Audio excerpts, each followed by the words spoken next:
Back to me mispronouncing Russian names for this book. Hi, my name is Emmy, and today we're recapping chapters 5 and 6 of Cold Front, The Winter Soldier. Had me on the edge of my seat. Okay, so we're back in 1954 for chapter 5, meaning we're not with 16-year-old Bucky, we're back with Agent V and Rostova.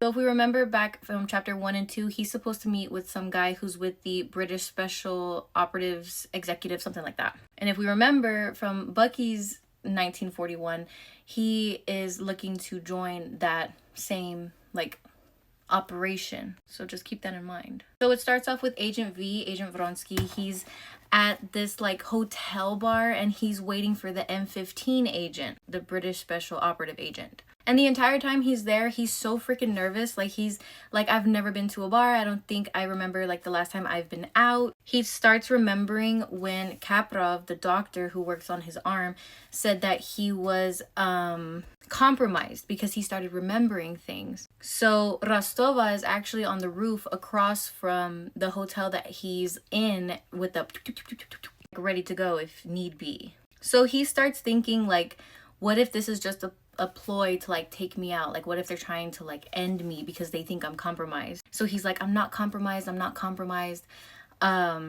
And why would Rostova out of everybody be the one to take me out? So on the way to the hotel, they take a plane and he tells Rostova, I've never flown before. And she says, yes, you have. And he's I don't remember. And she says, those are two different things, aren't they? So they finally get to the hotel. This is where he's having a conundrum. And he's I'm not compromised. Anyway, if they were to take him out, why would they take him out publicly? There's no one to miss him. And even if there were, people disappear every day. That's what he's thinking in his head. He goes to the front where I don't know the word that maître d', someone can get that word, I don't know, right there. Basically, the host is, he gives him the name Alexander Fedorov. With these names. And remember, that was the guy that in chapter 1 that they had tied to the chair, and then Agent V, took care of him. So the entire time Agent Vronsky is sitting there and he's just having a conundrum. He's waiting for this guy to sit next to him, the M15 guy. And he's just I'm not compromised. He's so nervous. He's there's a bunch of people around me. I'm not used to being around people. I'm used to just taking people out in the dark. While also thinking that he's why would Rostova out of all people take me out? He says he feels a sudden surge of gratitude. She's here with him. Rostova can be mean. She can be hard on him. She can be mocking and cold, but she's also his teacher and his friend. She's iced his bruised ribs and taught him the Russian songs he had forgotten from his youth. Now, the reason I underlined that part was because if we remember back from 1941 Bucky, we remember that Bucky said that his grandma was Russian and that they learned Russian to talk to her. So can you, Agent V, thinking back to his youth, because never once have they said that Agent V is Bucky. We are just assuming he's Bucky. I'm assuming he's Bucky. And so that just kind of ties it all together. So then he goes back and, starts fiddling with his suit, and she's calm down, you need to calm down. And then he remembers this line, Dear Ginny with a hint of lime. And that means something to him. He's what does that mean? So then the M15, the agent gets there, and so he had to place, I don't think I mentioned it, but they have a signal that they found out. Agent V had to take his hat off and leave it, I believe he left it on the bar, top, and to say he wasn't followed. But if he was followed, he would leave the hat hanging off the bar stool, so that way I guess the agent wouldn't interact with him. Just a small detail.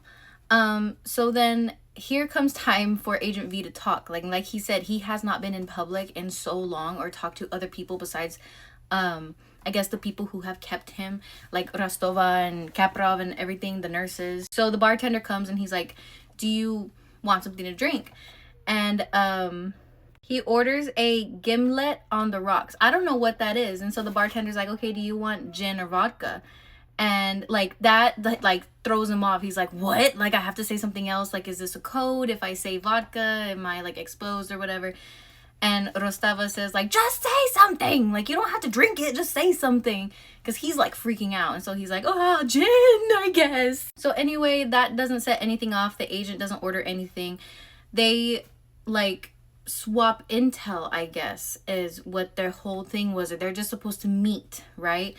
So everything goes well, but as the agent gets up to leave, he trips, like kind of like stumbles on Agent V's stool, and they look like the entire time that they're sitting together, they have not looked at each other, right? Like Agent V is looking this way, this agent's looking forward, right? So he trips on his chair. They both look up and look at each other, and before the agent can apologize, he like stops and just looks at Agent V. The agent starts freaking out. He's like, oh God, all the ghosts in hell are back to haunt me. And Agent V's like, wait, do you know me? How do you know me? Like, am I like... So quickly, Rostova is like, get out of there. Like, you got the intel, get out of there, run. And Agent V is too like stuck on, oh my God, this man knows me. How does he know me? Like, I've never been outside of the compound or underground if it wasn't to hunt somebody. Like, everyone who's seen my face is basically dead. How does this guy know me? So then it's off. The agent just runs off. He's taken off. He's screaming. He's so like afraid when he saw Agent V's face. Rostova's in his ear like, come back, like it's fine, just sit down, finish your drink, act normal, act like that guy is crazy, and then like abort mission, it's fine. And Agent V's having this like conundrum. He's like, I want to comply, but I need to know what this guy knows about me. He says this man recognized him. He had looked V in the face and he knew him, not as the whisper of the faceless legend or a classified project. He hadn't recognized the Winter Soldier.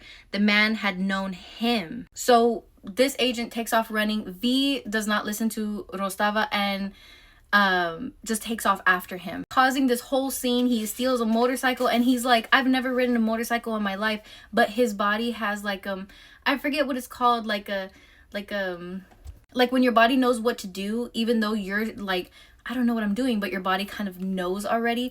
That's how he feels on the motorcycle. He's like, how do I know that this means to go? How do I know that this is the brake? Like, but his body knows that, like, how to maneuver the motorcycle. So he chases him. He's chasing him.